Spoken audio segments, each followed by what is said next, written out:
Y'all come eat brunch with me real quick while I tell y'all a real quick story. Y'all, right now we at the State Fair kitchen and it look good in here. It look good. But personally, me, I'm going to eat outside. Why? Because I'm big back by nature and I want to eat in nature. Now, y'all, before I get into this story time, let me just say this. You cannot break generational curses if you're still seeking approval from the generation that's cursed. Now, I know a lot of y'all done lost y'all tops and threw y'all wigs with that statement. So let me clear this statement up a little bit before it get too dirty, because I know some of y'all thought that statement was filthy. Now, when I say that, I do not mean that our elders and our ancestors are not the staple of the family. I'm not saying that they're not wise. I'm not saying that they shouldn't be praised, because they should. So let's think about it like this. Each generation should be better than the last generation. So basically what we're doing is looking back at the last generation, seeing what they did, seeing what worked, seeing what didn't work. Just like after me, they're going to look at what I did, saw what worked, saw what didn't work, and then they're going to move accordingly. That's all I'm saying. Nothing more, nothing less. So now that I have cleaned up that statement, pick up your wig, put it on your head, sit down, and let's enjoy this story time. Monica was in line paying for her groceries when the cashier yelled out, "Ma'am, your card declined." Now, Monica was so embarrassed because it was a long line of people behind her waiting to pay for their groceries. So Monica immediately picked up her phone and called her cousin Tisha. She like, "Girl, listen, send me $50 real quick. I really need it. I'm in line trying to pay for my groceries." Tisha said, "Girl, what? You trying to tell me Terence got you in the grocery store again with no money?" Monica said, "Girl, don't do that, because it's already a lot of people in here and they already looking at me crazy. Either you gonna send me the money or not." Tisha said, "Okay, cuz, I got you. I'll send it to you right now." She said, "Okay, I'll call you soon as I get back to the car." Soon as Monica got to the car, she called her cousin to thank her for sending her the money. But Tisha was going off. She was like, "Girl, why is you letting Terence ruin your life?" Monica was like, "Girl, I'm so tired of arguing with him. If he tell me 1 + 1 = 5, I'll tell him he absolutely right." Tisha said, "Girl, you tired of arguing? You should be tired of staying. Any man that'll send you in the store with no money is a man that'll take your last breath. And you got 2 kids to worry about, so you need your breath, cousin. And it's been 12 years. When you gonna learn your lesson? Terence is just bringing you down." Monica said, "Okay, cuz, I'm gonna go ahead and let you go. I just called you, to thank you for sending me the money. I gotta go." Monica hung up the phone because she didn't want to argue with her cousin, because at the end of the day, she know her cousin was right. Now, Monica goes straight home and start cooking dinner for her 2 kids and her husband, Terence. As she almost done cooking dinner, Terence walk in from work. And she say, "Hey, Terence, how you doing? Did you have a good day?" Terence said, "Yeah, it was all right." She said, "Hey, I was wondering if we can go over the budget later tonight." Terence look her right in the face and say, "What? You don't trust me to handle it?" She was like, "Well, Terence, considering I was in the grocery store today and my debit card got declined, it seemed like you already mishandled it. And what you brought for $500? When I was looking at our bank statement, I saw you made a purchase for $500. You ain't tell me nothing about that." Terence was like, "Don't worry about that. That's just something I brought for my job." She said, "Don't worry about it. I'm stressed out about it. And ever since I saw it, I haven't been able to forget it. So what was it?" He said, "You buy stuff without telling me all the time. I told you it's for work. Why you keep questioning me?" Before she can respond to Terence, her kids walked in the kitchen and said, "Mama, I'm hungry." So she just started feeding her kids and getting them ready for bed. Now, she was getting her kids ready for bed. She was getting real frustrated because she had told them like 5 times, "Turn the game off and go brush y'all teeth." But they was so into their game, they was straight up just ignoring her. So Terence walked in the room where she was at and he was like, "Monica, you too soft on them kids. That's why they don't listen to you." She said, "Terence, I'm doing the best that I can." He said, "Well, obviously you not, because if you was doing the best you can, your kids would listen to you. But yet you run around here worried about what I'm doing. I'm the man of the house. I take care of the finances. Don't you ever question my role and what I do for this family. So instead of worried about me, why don't you focus on being a better mom to your kids?" As Terence was saying that, Monica had tears building up in her eyes, but she held them back because she didn't want to give Terence the satisfaction of seeing her cry. And after all, she wasn't surprised because Terence had done told her that many, many times before. That's what Terence do. Later on that night, as she was laying in the bed staring at the ceiling and Terence was laying right next to her snoring real loud, sleeping like a baby, that's when she realized she needed to focus on her kids kids, herself, and her self-worth. And she knew she couldn't do that with Terence. After all, it had been 12 years, and each year, promises keep being broken, and his behavior is getting worse and worse. Early the next morning, Monica's grandma called her because she wanted Monica to stop by her house so that she can give Monica her famous mac and cheese recipe. You see, her grandma wanted her to cook the famous mac and cheese for Sunday dinner because she wasn't feeling too well. Soon as Monica got to her grandma's house, her grandma knew something was wrong with her. She said, "Baby, look like you got the weight of the world on your shoulders. Come in here and have a seat and tell grandma what you got going on." With tears in her eyes, Monica looked at her grandma and said, "Grandma, how did you do it? How did you stay married to grandpa for 70 years without losing yourself, without going crazy?" Monica had tears rolling down her cheeks as she started talking about her marriage. She said, "Terence doesn't appreciate me. He doesn't respect me. He doesn't acknowledge me. He always put me down. He always twists stuff around. And I end up apologizing for things that I didn't even do. I try to be patient. I try to be kind. But I'm tired. I'm just tired." Her grandma grabbed her by the hand. And as she stood up, her grandma gave her a nice hug and squeezed her real tight and said, "Baby, everything gonna be okay. But you got to hold on. Even when you feel you at your breaking point, you just got to hold on, baby. And baby, never forget, you come from a long line of strong women who has held their family together even when it seemed impossible. You got it in you, baby. You just gotta dig deep. You got it in you. And you gotta hold on to keep your family together." Monica couldn't believe it. She said, "Grandma, did you hear what I said? What if it's deeper than just keeping your family together? What if I'm keeping my family together, but I'm being torn apart in the process? And right now, I'm in pieces. This man doesn't even know me. He doesn't even try to understand me. He doesn't acknowledge me. I feel invisible, and I'm sick and tired of being sick and tired." Her grandma said, "Monica, now you listen to me. You a wife. That means you stand by your man no matter what. When I first married your granddaddy, we always didn't see eye to eye, but I stayed. I prayed. Heartbreak after heartbreak. Setback after setback. Disappointment after disappointment. I took all that I could take. Matter of fact, I took more than I could take because that's what a good wife does for her family." At this point, Monica is crying like a newborn baby, shaking her head no out of frustration. And she look at her grandma and say, "But at what cost, Grandma? Did you ever stop to think about what you needed? Did you ever stop to think about who you were outside of being a wife and a mother?" And at that very moment, tears started running down Grandma Evelyn's face because that's when she realized Monica reminded her of a younger version of herself when she dreamed of being something more than just a wife and a mother. When she really wanted to know who was Evelyn, not the mother Evelyn, not the wife Evelyn, but who was Evelyn. And even though she felt that way back then, she just didn't have the courage to pursue it. Just like right now, even though she felt what she felt and it brought back all of those memories with tears rolling down her face, she still looked at Monica and said, "I want you to hear me and I want you to listen to me good, baby. Times was different back then. Women ain't have the luxury of walking around asking those type of questions. So we did everything we could do to keep our family together. And I'm glad I did it because as a result, I got 5 kids, 10 beautiful grandkids to show for all my pain and suffering. So baby, promise me you're gonna keep your family together. Baby, you gotta take what you can take. You gotta take more than you can take. You gotta go through it. You gotta get through it. But baby, you got to keep your family together. That's all we got is each other, baby. Get through it, go through it, and it's gonna be okay." The more Monica listened to her grandma talk, the harder the tears fall from her face. She look at her grandma and say, "Grandma, well maybe that's the problem. Maybe staying for the sake of the kids is just not enough anymore because I don't want my kids growing up thinking this is what love looks like. And I don't want my daughter to think that she has to shrink herself or become a shell of herself in order to keep a man. And I definitely don't want my son to think that it's okay to treat women the way that Terence treats me." As Monica stood there crying, her grandma Evelyn was just standing there shaking her head. And she told Monica, "Baby, it's bigger than you. It's bigger than you. You got to focus on your family. You got to step outside of yourself. Now here, take my famous mac and cheese recipe and I look forward to seeing you and your family at Sunday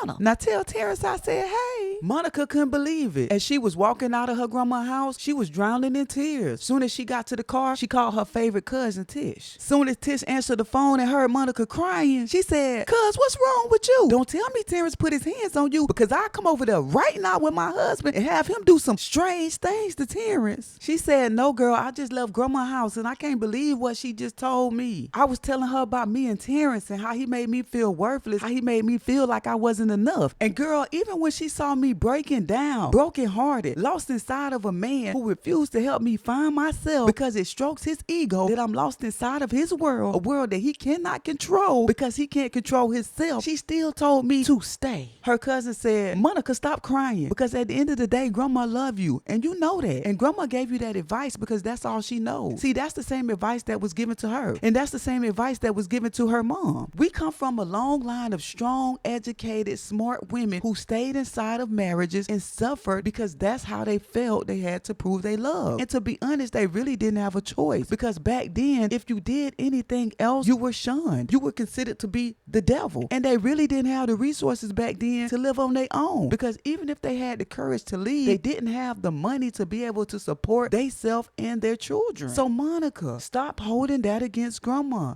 She loves you. Monica said, you know what, you're right. And thank you for taking the time out to talk to me. You always know how to calm me down. You know just what to say. But anyways, I'm finna let you go because I'm on my way to the store to get the stuff for grandma famous mac and cheese. I don't know why she put me in charge of making this famous mac and cheese when I don't even like it. Tisha said, girl, that makes two of us. Matter of fact, that makes all of us, because I honestly don't think nobody like that famous mac and cheese. Monica said, what? Well, why nobody ain't never say nothing? Tisha said, because that recipe been passed down in our family for generations and generations. At this point, everybody's scared to say something. Monica said, you know what? Well, I'm changing it. Tisha said, girl, you can't do that. This recipe has been passed down in our family for generations. You gotta make grandma famous mac and cheese exactly like it says in the recipe. Monica started crying again, and she said, no, Tish, I'm changing it, because you want to know what? It's deeper than this mac and cheese, because if my daughter ever comes to me because she has been broken by a man, I will not give her the same advice that grandma just gave me. So I'm changing it. I'm changing it, and it starts with this mac and cheese. Tish said, okay, cuz, you know I got your back, but don't say I ain't warned you, girl. I look forward to eating some good mac and cheese this Sunday. Monica said, thank you for always having my back, cuz. I'll talk to you later. As soon as she pulled in the driveway from getting all the stuff she needed for the mac and cheese, she saw Terence standing in the doorway. And instead of him helping her get all the groceries out the car, he stood there and said, why did I just get a notification that you just spent $70 at the store? She said, Terence, I had to buy the stuff to make grandma's famous mac and cheese. She wanted me to make it for Sunday dinner. As Terence stood there watching Monica put all the groceries away, he said, your grandma don't put that much cheese in her mac and cheese because it's dry and it don't taste good. Monica said, Terence, instead of you worrying about what my grandma put in her mac and cheese, you need to be worrying about telling me what you spent that $500 on, because it's not making sense to me. And if you do have to buy something to work at a job that costs $500, oh baby, you don't need to be working there. Terence straight up ignored what Monica was saying and kept rambling on about the mac and cheese. He said, although your grandma mac and cheese nasty, you need to follow the recipe because it's a tradition, and your grandma is a very traditional woman. That's what I love about her. That's how she was able to stay married to your granddaddy for so long. And you need to take notes from her and stop questioning your husband. I'm head of household. I'm in charge of the finances. Stop questioning me and let me lead my family. Monica said, no, Terence. She was able to stay married to my granddaddy for so long because he never sent her to the store with a credit card that declined. Terence ignored everything Monica said, and he said, just know when your grandma tastes that mac and cheese, I'ma let her know I told you to follow the instructions, but you refuse. You just don't care nothing about tradition. Monica said, okay, Terence, well, do what you gotta do, because I'm definitely gonna do what I gotta do. Terence just walked away saying,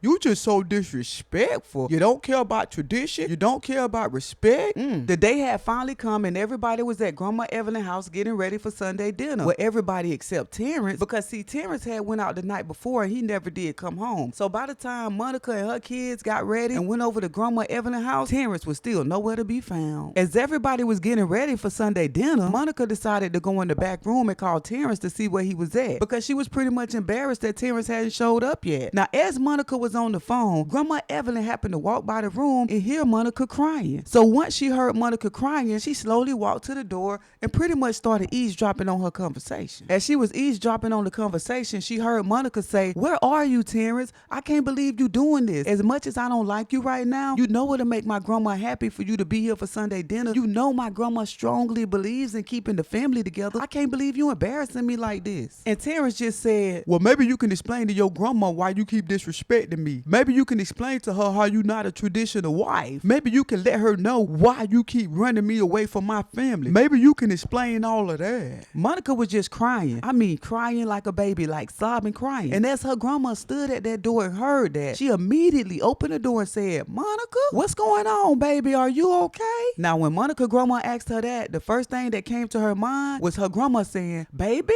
you got to be able to take all you can take to hold your family together. So Monica said, nothing, grandma. I'm just a little upset that Terence had to work late, so he won't be coming to the Sunday dinner. And Grandma Evelyn said, Terence, you mean to tell me you ain't gonna make it to Sunday dinner? And we got my famous mac and cheese that my granddaughter made. You better get here and get here immediately. And then Terence said, yes, ma'am, Grandma Evelyn. I'm leaving work right now. I'll be there in 15 minutes. I wouldn't dare miss your famous mac and cheese. You know, it always been my favorite dish, so don't start without me. Grandma Evelyn said, okay, Terence, I look forward to seeing you. I'll see you when you get here. Finally, everybody had made it to Grandma Evelyn's house, including Terence. Everybody was sitting at the table excited, fixing their plates, getting ready to enjoy their Sunday dinner. But nobody was more excited than Terence, because see, Terence couldn't wait for Grandma Evelyn to taste that mac and cheese so that she can see it was not her traditional mac and cheese, and he could let her know that Monica did not follow the directions. And he also could not wait to tell Grandma Evelyn how Monica just wasn't being a traditional woman like he knows she should be. Now, Monica's cousin Tisha was the first one to taste the mac and cheese, because she knew that Monica had not made the mac and cheese the traditional way. And when she tasted that mac and cheese, she was like, oh my God, Monica, you did that. You did that. This the best this mac and cheese has ever tasted. Now, once Tisha said that, everybody started tasting the mac and cheese. And they was like, oh my God, this is so good. This is so good. But Terence, he was sitting there patiently waiting for Grandma Evelyn to taste the mac and cheese. And then finally, Grandma Evelyn took a bite of her famous mac and cheese. Now, when she ate that mac and cheese, she frowned up her face and she looked at Monica and she said, baby, now this ain't my famous mac and cheese. Now, before Monica could even respond, Terence said, that's right, Grandma. It's definitely not your famous mac and cheese. I told her that she need to follow your recipe to the T, because that recipe had been passed down from generation to generation. But she just didn't want to listen to me, Grandma Evelyn. She's not a traditional woman. She don't like to do things the traditional way. She running me away from my kids. She ruining our marriage. Grandma Evelyn, you need to talk some sense into her. She just don't want to listen. She don't want to do right. Grandma Evelyn said, Terry, I understand you completely. That's my granddaughter and I love her, but I know she can be stubborn at times. Monica just sat there with tears in her eyes with her head hanging low. And then Grandma Evelyn said, Monica, now you pick your head up and you hold your head high, because this ain't my famous recipe, but I like it. Oh, baby, let me tell you something. Out of all my years of living, this has been the first time that I've been sitting at the table with all my family and been able to witness them enjoy this famous mac and cheese that has been passed down from generations. Now, I can't describe this feeling, but it feels good. And I want y'all to know that it's easy for me to get caught up in the way that things was back then. Because, see, things was different back then, so we had to make different choices. And, baby, a lot of times, it really do hurt me to see family traditions that has been passed on from generation to generation change. But, Monica, baby, Grandma Evelyn is telling you right now, you have really taught me a valuable lesson with this here mac and cheese. Yes, you have. Because back then, when this recipe was made, it was made with only the ingredients that we had available. We could only use the resources that we had. But as time has moved on, we now have more ingredients and we have more resources. So yes, baby, it's only right that this famous mac and cheese recipe change for the better. So, Monica, I am proud of you, because you not only used those new ingredients and new resources to make this mac and cheese better, but you made it so it can be enjoyed by the family, and it will be enjoyed for many generations to come. And Monica, I owe you an apology, because Grandma Evelyn is a woman who can own up to her mistakes. The other day you came to me and you was broken, baby, and I think I shattered you instead of putting you back together. So let me be the first to tell you, baby, if you want to leave your husband and get yourself a divorce, well, Grandma Evelyn got your back. And when you find out exactly who Monica is, I want you to stop by Grandma Evelyn's house and bring some of this famous mac and cheese and let me meet her, because I want to know who Monica is too. And Terence, oh, you can get on up out of here. And Terence was like, but Grandma Evelyn, nothing. Terence, Get on up out of here. We'll see you in court. As Terence stormed outside of the house, everybody was sitting around the table, couldn't believe what they just heard and witnessed, but they were still enjoying that mac and cheese. So let me reiterate, you cannot break generational curses if you're still seeking approval from the generation that's cursed. We're all working together so that the next generation is better than it has ever been.